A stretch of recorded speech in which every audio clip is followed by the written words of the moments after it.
sit, yes.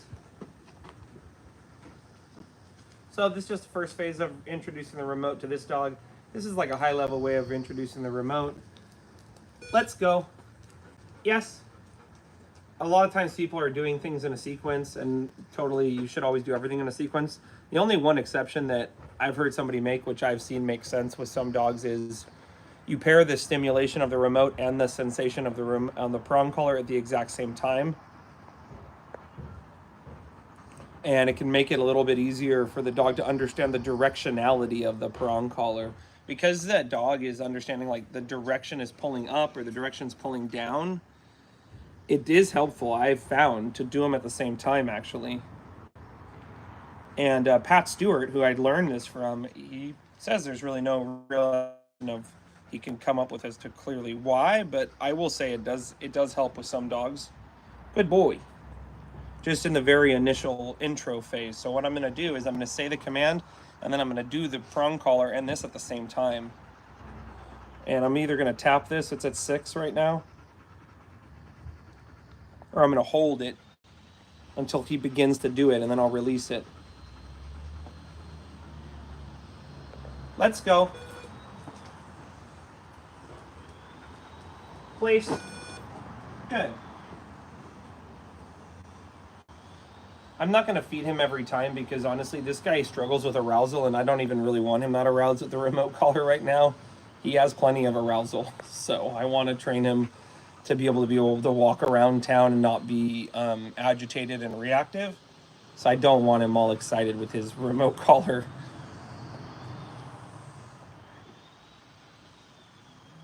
Let's go. Sit. Yes.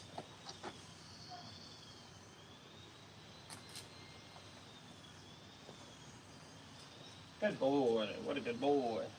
What a good boy. Break. Break.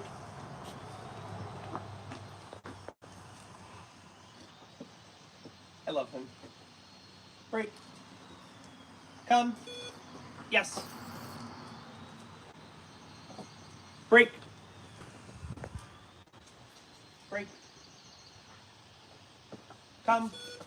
Yes. This is a dog I'm going to do a lot of breaks and get him to look away from me. Break. Come. Yes. And with a lot of his obedience commands, this is a dog that I would be breaking and then recalling him.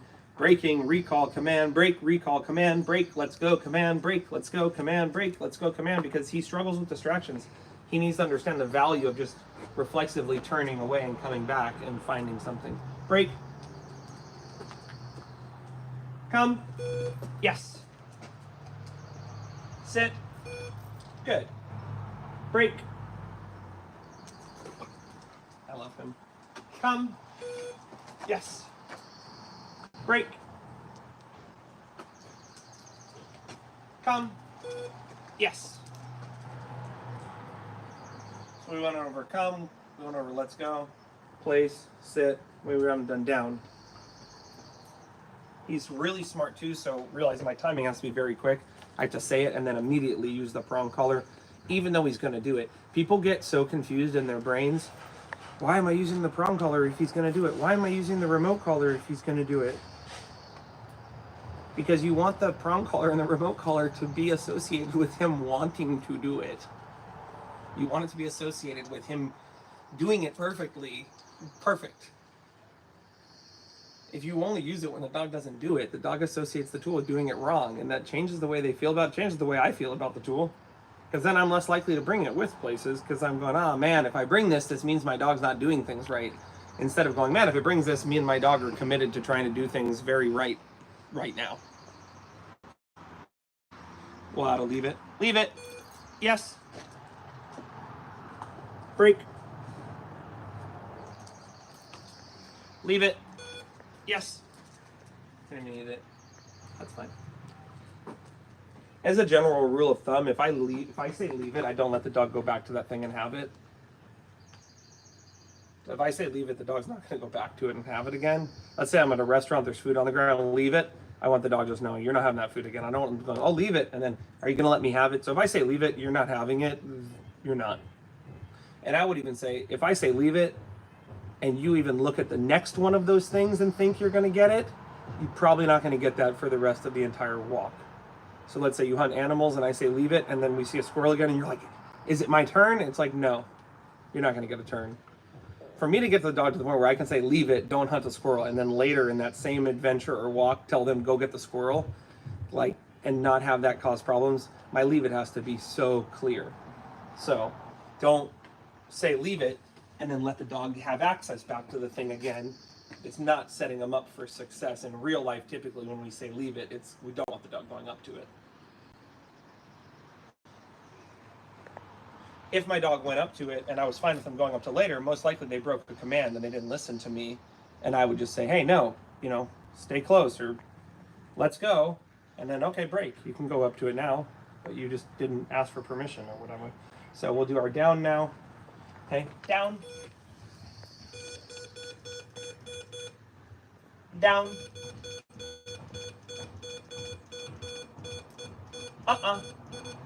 Down.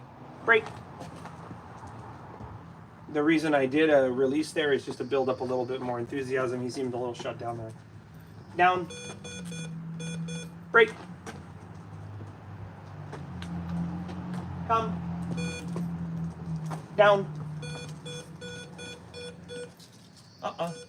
Down. Break.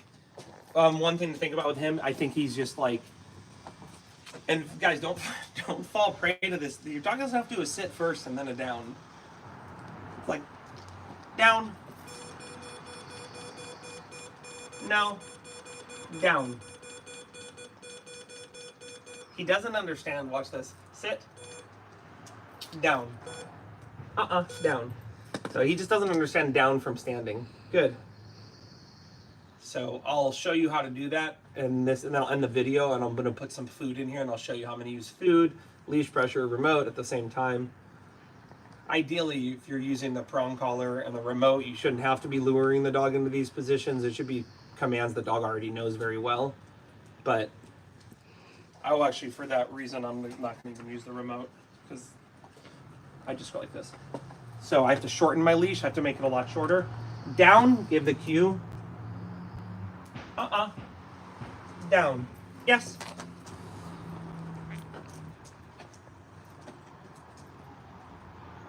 Down.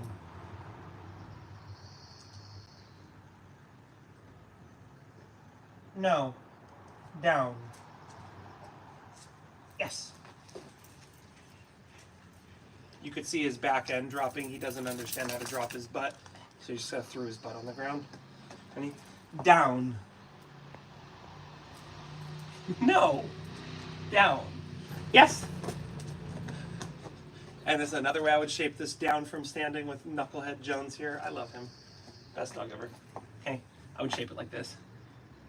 Down.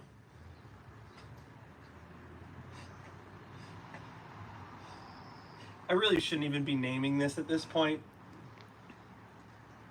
Down. Yes. Whether you name it when the leash pressure is there still, name it when you're luring still, name it when your arm is still there. Yeah, you probably should name it until it's probably perfect. But sometimes, I don't know. It's so hard to avoid that temptation to want to name things. Sometimes you just name it even though it's not perfect. But in a perfect world, other than really with your prong collar, where I'm like sit, and the dog say sits, I don't really necessarily have an issue going, yeah, man, sometimes I say sit and it's sit and I'm going to make you sit and that's just how it is. And sometimes it's sit and you're going to feel all euphoric and you don't need the prong collar. But in general, I mean, in a perfect world, we wouldn't name it until the dog does it with just a verbal command.